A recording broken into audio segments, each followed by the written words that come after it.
नमस्कार मेरे प्यारे किसान साथियों, बहुत बहुत स्वागत है आप सबका। धनतेरस का दिन है और रबी सीजन की फसलों में गेहूं का बहुत बड़ा क्षेत्र है उत्तर प्रदेश में। तो गेहूं की वैरायटी हम किसान साथी सोच रहे होंगे कौन सा गेहूं लगाएं कि जिससे कि हमारा उत्पादन जो है उम्दा हो और अच्छी पैदावार हो। दूसरी बात, हमारा उत्पादन किसी भी हाल में अच्छा ही अच्छा हो। तो इसके लिए मेरे किसान साथी जो है DBW 187 प्रजाति है, जिसको आप चुनेंगे तो आपको बेहतर उत्पादन मिलेगा। इसका उत्पादन प्रति एकड़ जो है 32 कुंटल उत्पादन इसका जाता है। और प्रति हेक्टेयर की बात करें, यानी कि एक हेक्टेयर में 2.5 एकड़ होता है किसान साथी, आप जानते होंगे।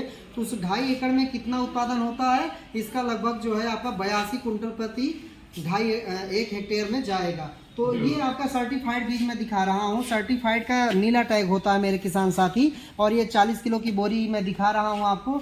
ये आपको बोएंगे तो आप में क्वालिटी क्या होगी कि इसकी लाभ क्या है। इसमें 12% प्रोटीन होगी। दूसरी बात, इसमें लगभग 46% आयरन पाया जाता है, जो लोहा, आप लोग आयरन की गोली खाते हैं, समझ सकते हैं। और इसमें जो है उत्पादन के साथ साथ इसमें पीला रतुआ रोग भी नहीं आता है, यानी कि ब्लास्ट रोग जो गेहूं में लगता है वो भी नहीं आता है। जैसे कि आप बाली निकलने के टाइम देखते हैं पीला पीला रतुआ, पीला पीला धब्बा आपके पत्तियों पे दिखता है, तो वो इसमें नहीं होता है। दूसरी बात, इसमें झुलसापन नहीं आता है। देखेंगे कि पत्तियां हमारी झुलसा टाइप से हो जाती है, तो वो समस्याएं इस गेहूं में नहीं आता। इसके प्रति ये सहनशील है। दूसरी बात, इसका जो है बुआई हमारा 5 नवंबर से स्टार्ट हो जाता है और 25 नवंबर तक जाता है।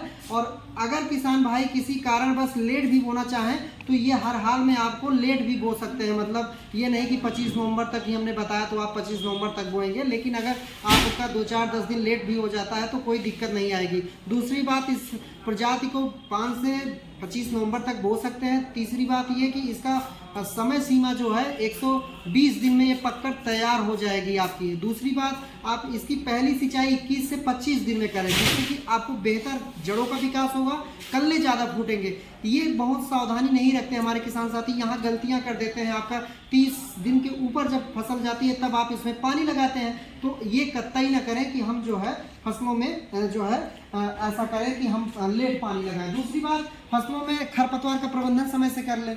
दूसरी बात, उसमें समय से पानी लगाने के साथ साथ हल्का पानी लगाएं और 20 दिन के अंतराल पर इसको पानी देते रहें किसान साथी, जिससे कि उसका पौधे का विकास अच्छा हो। उसके बाद उसमें कई पोषक तत्वों को भी डालना जरूरी है, जिससे आपका उत्पादन होगा। हम दूसरी बात बताना चाहते हैं कि अपने पास जो है फाउंडेशन सीड होता है, जिसको आप आधारीय बीज कहते हैं। तो इसमें टैग क्या ऐसा होता है, हम फाउंडेशन बीज कैसे पहचानेंगे, तो इसका व्हाइट कलर का जो है ये टैग होता है, ये सफ़ेद कलर का किसान टैग देखेंगे तो हमारा जो है आधारीय होगा। अब किसान कहेंगे कि ये क्या होता है। ये एक सर्टिफाइड जो बीज मैं दिखाना चाहूँगा, अपने भाई से बोलूँगा इसको दिखाएं। ये सर्टिफाइड बीज है, इसका जो है नीले कलर का टैग है, ये देख सकते हैं, और उसका व्हाइट कलर का है। तो ये एक सीढ़ी ऊपर है, यानी कि आप फाउंडेशन सीड बोते हैं तो आप 1 साल बीज बनाने के लिए और आपको मिल जाता है, यानी अगली साल आपको सर्टिफाइड बीज नहीं खरीदना पड़ेगा, आप इसको करिए। और ज़्यादा उत्पादन के लेने के लिए आपको FIR अति आवश्यक है मेरे किसान साथी। FIR मतलब फंगीसाइड, इंसेक्टिसाइड और राइजोबियम कल्चर से करें। राइजोबियम कल्चर मैं दिखाना चाहूँगा यहाँ पे जो है वो आपको FIR में आपने यप से फंगीसाइड, यानी यप से फंगीसाइड, आई से इंसेक्टिसाइड, क्लोरोपाइरिफास, फंगीसाइड में कार्बेंडाजिम ले लीजिए। और दूसरी बात, राइजोबियम कल्चर, आर बचा तो राइजोबियम कल्चर, ये PSB कल्चर है। आप इसको जो है अपने खेत में इसको प्रयोग करेंगे तो आपके खेत में एजोटोबैक्टर या PSB कल्चर जो होता है फास्फोरस की पूर्ति करता है। इस पाउडर को काला काला पाउडर मिलेगा इस बीज के साथ, और इसको अच्छे से पानी के साथ इसको अच्छे से मिला देंगे तो आपके खेत में नाइट्रोजन की पूर्ति अच्छी हो जाएगी। अगर PSB कल्चर मिलाते हैं तो फास्फोरस की पूर्ति आराम से हो जाएगी। DAP की मात्रा आप 10-20 किलो कम डाल सकते हैं किसान साथी।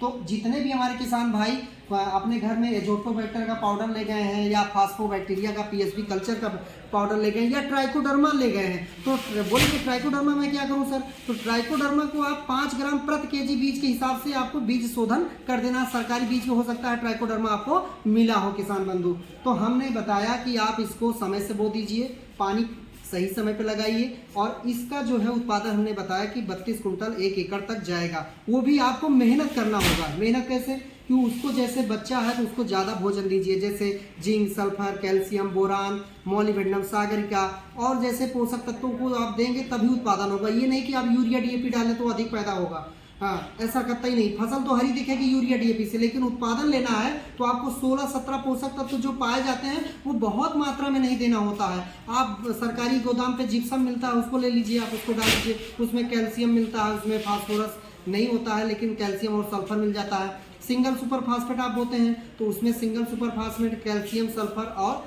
फास्फोरस होता है, तो आप उसको ले सकते हैं। डीएपी ले सकते हैं, नैनो डीएपी से बीज में मिला के डाल सकते हैं। तो ये सारी चीज़ें आपको करना होगा तो जिससे आपका उत्पादन बेहतर होगा। अब हम आपको अगले वीडियो में फिर से बताएंगे। हमने आपको सर्टिफाइड सीड के बारे में बताया और फाउंडेशन, वो भी किसके बारे में, 187 वैरायटी के बारे में। तो 187 वैरायटी इस समय बहुत ही अच्छी है, लेकिन इसमें ज़्यादा पानी नहीं लगाना है। ज़्यादा पानी लगाने से क्या होता है, कभी कभी पीला हो जाता है। तो घबराएं नहीं किसान साथी, वो अपने आप रिकवर हो जाती है। तो इसलिए बहुत ही अच्छी वैरायटी है, आपकी गरीबी मिटा देगी, आपको अच्छा उत्पादन देगी। धन्यवाद प्यारे किसान साथियों, अच्छा लगा हो तो लाइक और शेयर करें। बहुत लंबा हो